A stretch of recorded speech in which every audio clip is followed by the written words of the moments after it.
Cinema, కేవలం ఒక్క cinema ఒక నటి తలరాతను మార్చేస్తుంది.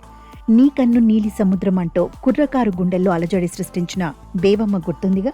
టాలీవుడ్లోకి ఉప్పెనలా దూసుకొచ్చిన కృతి శెట్టి మొదటి 3 సినిమాలతోనే గోల్డెన్ లెగ్ అనిపించుకుంది. కానీ ఆ తర్వాత సీన్ రివర్స్ అయింది. అపజయాలు ఆమె నీడలా వెంటాడుతున్నాయి.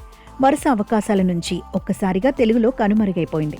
బంగారాజు చిత్రం తర్వాత నుంచి వరుసగా అమ్మడి కెరియర్లో 7 ఫ్లాప్లు అందుకుంది.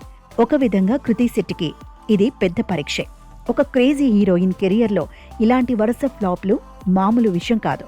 ఇలాంటి టైంలో మరోసారి తన అదృష్టాన్ని పరీక్షించుకోవడానికి లైక్ మూవీతో రాబోతోంది.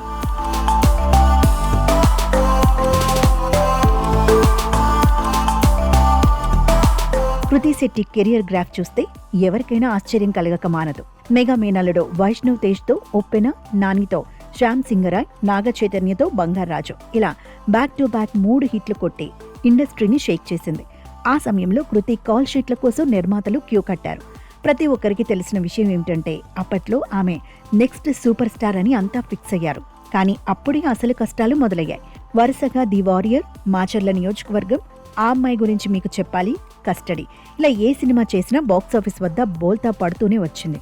కథల ఎంపికలో తడబాటో లేక అదృష్టం వెనకాడటమో కానీ ఏకంగా 7 సినిమాలు వరుసగా నిరాశపరిచాయి.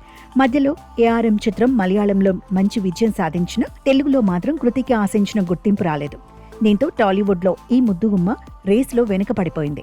దీంతో ఇప్పుడు అందరి కళ్ళు ఈ శుక్రవారం రిలీజ్ అవుతున్న లవ్ ఇన్సూరెన్స్ కంపెనీ మీదే ఉన్నాయి. తమిళ సెన్సేషన్ ప్రదీప్ రంగనాథన్ హీరోగా, టాలెంటెడ్ డైరెక్టర్ విఘ్నేష్ శివన్ దర్శకత్వంలో ఈ సినిమా రూపొందింది. రోబోటిక్ ఫ్యూచర్లో ప్రేమ ఎలా ఉంటుంది, ప్రేమకు కూడా ఇన్సూరెన్స్ ఉంటే ఎలా ఉంటుందనే వెరైటీ కాన్సెప్ట్తో ట్రైలర్ ఇప్పటికే హైప్ క్రియేట్ చేసింది.